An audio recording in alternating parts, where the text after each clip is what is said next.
They're on the drawings, but all of them, every single one's got that same trip unit, safety unit. This is the, I'm looking at the, including the shunt one. That's what you had. looking at the.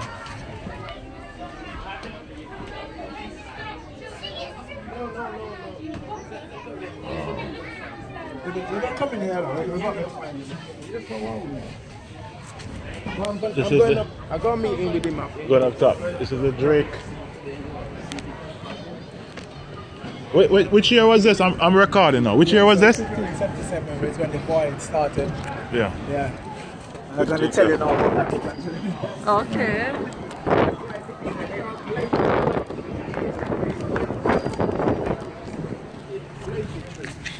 Oh.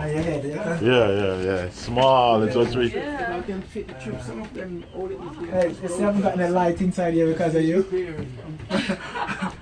Yeah. You can sit on the bed if you want, you know. You can sit on the bed. No. Yeah, so the interesting thing about Drake, and actually why I took interest in the story, is that he was born around 1540, and nobody know the month or the day he was born, because he was born as a commoner, poor background.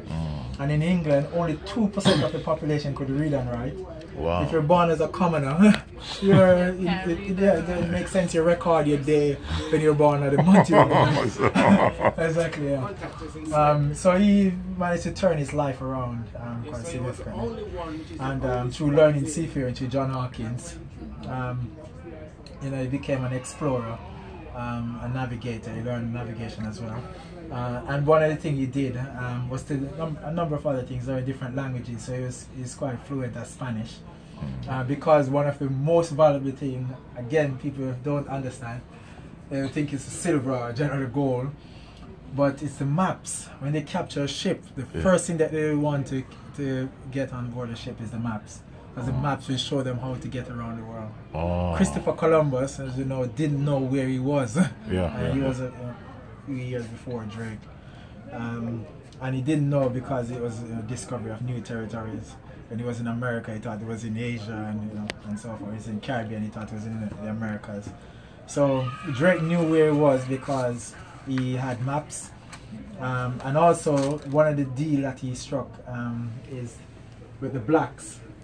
So maybe from Jamaica, the Maroons. Yeah, the Maroons. Well, you have a tribe, a bigger tribe. It's called the Cimarroons. That's where the Maroons come from. Oh, never know that. And Drake met the Cimarroons tribe, and he spent some time with them. And they exchanged food, water, those are because they need to survive. But he had a very good relationship with them. And one of the persons was the leader, Pedro. His brother name is Diego. And Diego took to Drake so much that when Drake was leaving, he ended up going on the voyage with Drake and left his tribe. So Diego now came back to England actually with, and Drake, he actually done we call it the Drake drill. It's at the V&A now, but you see a white man and a black man side by side, the face, and it's a symbol where Drake declared that a black is equal as a white. So during the 16th century, if you can think, John Hawkins, slavery, they're profiting, England profiting out of it. Drake completely disagreed with it.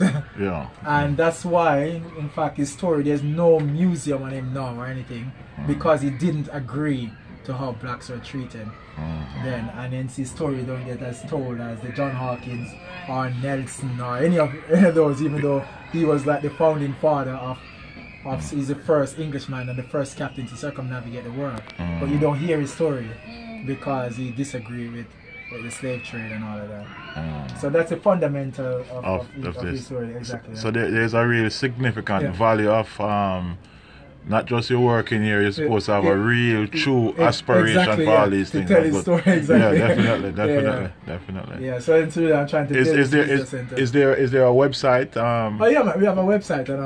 Just say the website, because I'm going to YouTube this thing, because the story must be told. What's the website? Yeah, it's gold9.com, but I'm gonna upload stuff. I can send you links. Okay, all right, very good. I'll give you my details.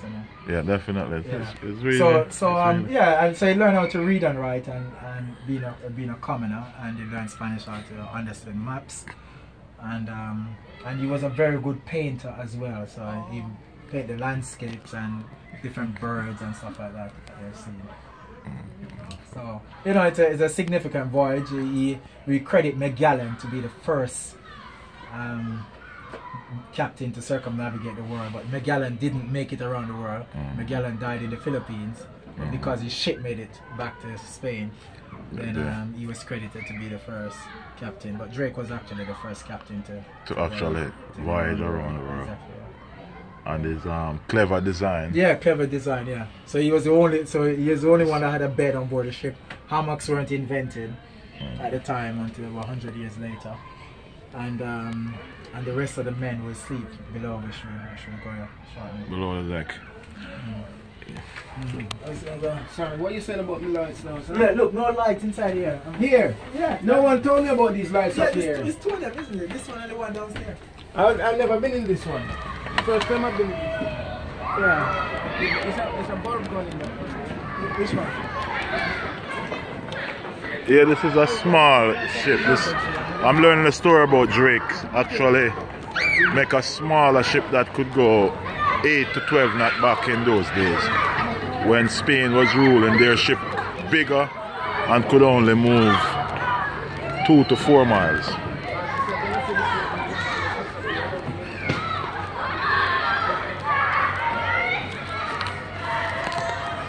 So coming from America, you maybe talk about knock on wood. Oh yeah, knock on wood. Well, What does it mean? well, we in Jamaica said knock on wood, meaning that touch the wood, you don't want it to make sure that you don't want it to happen. Yeah.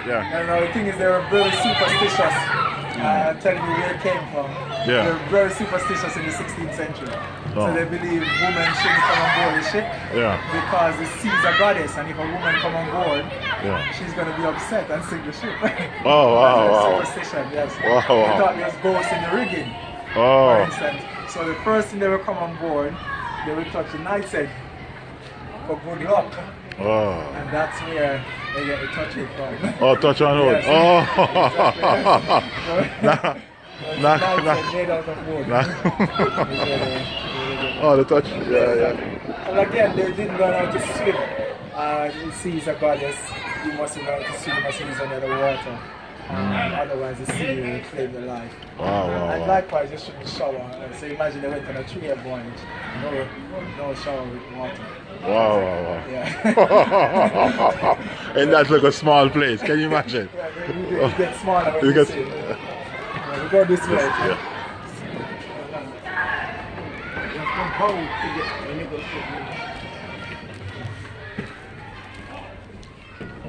There's another tour there. Oh, there's a crew there. There's an active tour.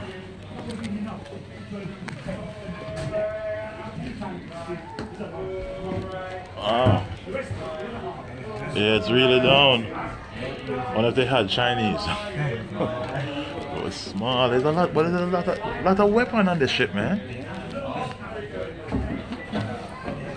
Watch your head now. Thank you.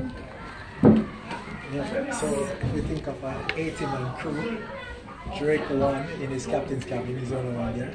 The next 10 men will sleep in the armory, which we're going to go. 70 men approximately sleep on this deck. Wow. They're very confined space. Yeah, but I mean, they have a lot of artillery here. Exactly. 14 minions, so they're not small. They call them cannons, they call them minions. Yeah. They fire a smaller ball. And those balls they just used to paralyze ship, not to sink them. They will aim for the mast of the ship to paralyze it.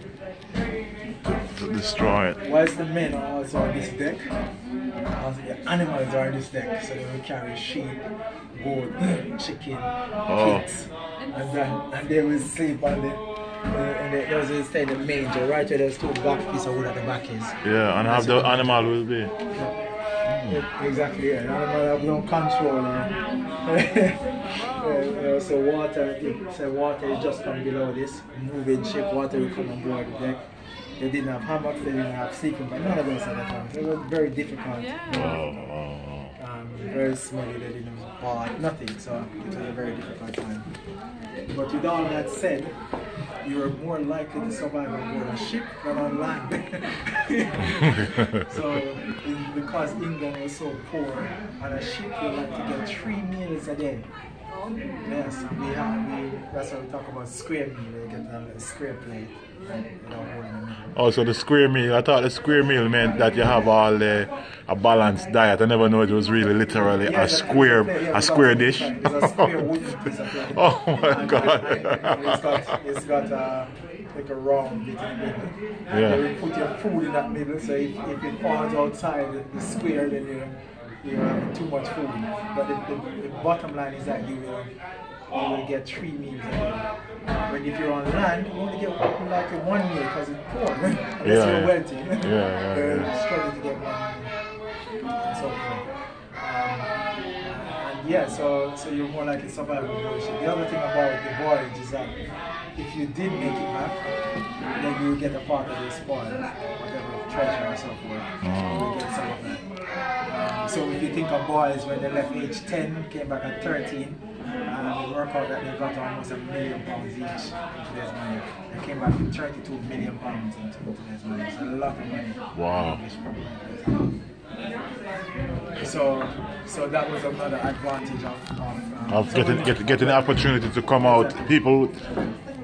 So people would try and store that ship, so it was a smaller crew. But by the time they got to sea, people started to come out the cribs and corners. Once they realized more people could. So the gun deck has represented the gunners who sleep on this deck. They sleep between the cannons or the minions.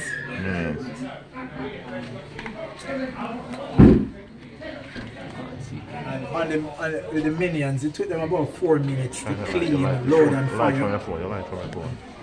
To clean, load and fire the minions. In comparison to the cannon, you see the Spanish ship will have bigger guns. It would take them between 12 and 15 minutes to clean. So the English was much faster than them. Again, you can see why Drake creating a smaller ship. The advantage that he had. He could sail much faster, 2 to 4 knots, and he could clean and fire his gun much faster than. That's just a tonnage of a ship and the sign. Yes, that's right. Why is that? Why is that about? The tonnage and the ship number. You have to register the ship. Register. Yes, sir. No, it's fine. Thank you. Oh, be careful, sir. Be careful, my head. What's your head? I don't think you'll be able to go on this. Now, a big part of what Drake, we didn't understand the theory of gravity, but he knew what he wanted to achieve. If you think of a Formula 1 car, the lower it is, or a car is a sports car, anyhow, the lower it is, the faster it travels. Drake wanted a ship that was very low. So the average height of a man was 5'9". They had to accommodate to the height. The idea is that most of the ship, here, when you go down, so you'll see it's below water. The only part of the ship that's above is here to the gun deck, is here, or the main deck you're standing on just now. This is right here. The rest of it is propelled by wind. The ship is very low, and that was why it was able to travel so fast. But that's why inside here is such low ceiling. It was really to get the ship to control the waters. So he didn't know about gravity, but he knew exactly that. He uses ingenuity to know that at least the wind, less wind. So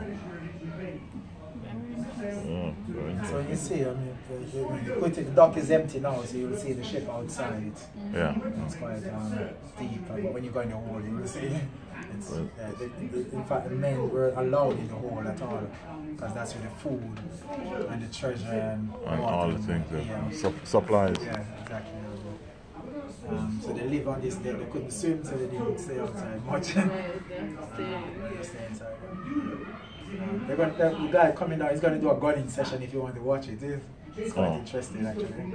How they clean, load and fire the concept. Well, at least we get... No, I like that. We're gonna move. At least we never expect to have this in the tour, so this is more than a treat. So we're very, very grateful for it.